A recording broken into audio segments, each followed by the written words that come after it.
Hello, this session is about learning objectives. So your learning objectives, those are the aims of your lesson. What do you want your student to learn as a result of doing your lesson?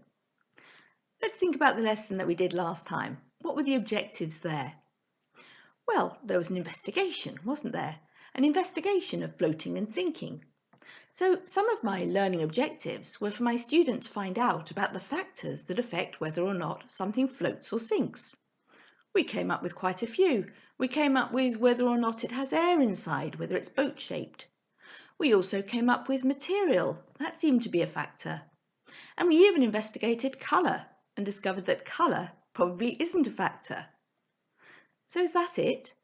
Well, no, not really. Those are the aims of the investigation. And so they are important aims too in the objectives for my session. But really, my first objective was something else. It was to practice observing and making observations and talking about observations. I even had a success criteria, a learning outcome, which was that my student should be able to say the word himself or herself, observations. So it's interesting, isn't it? We have some topics in science like floating and sinking, light, space, and we also have some scientific skills like observing, recording, discussing our findings.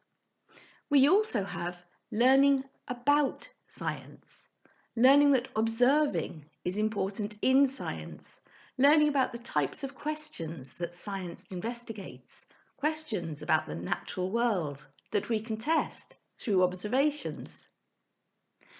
You can probably come up with your own learning objectives for your session. If you want to check them against the national curriculum, or if you want to go to the national curriculum for some ideas, then here's how the national curriculum works. In the national curriculum, we have the topics, so that's light, floating and sinking, and the topics, as you know, are organised into chemistry, physics and biology.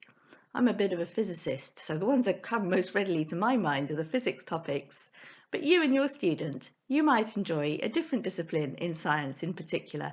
I know biology is very popular. So we have the topics in science, and then we also have the scientific skills that we want our students to be learning.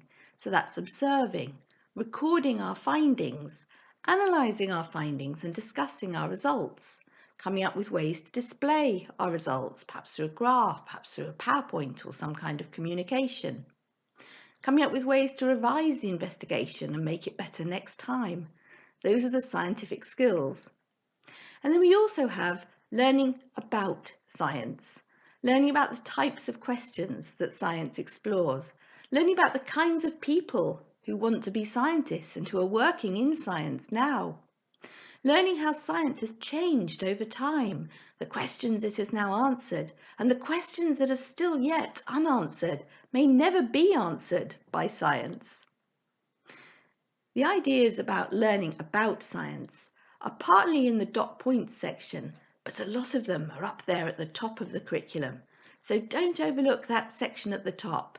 That's where it explains what science is all about and what kinds of things you want your student to know and understand about science.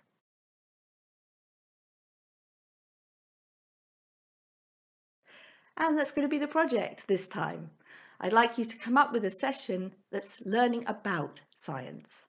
So you could be using the internet, you could pick on dinosaurs or some other good topic. And I'd like you and your student to research the science of that particular area. What's going on at the moment? Who are the scientists working? What kinds of questions are they asking? And particularly, what sorts of observations are they making and how are they analysing their data?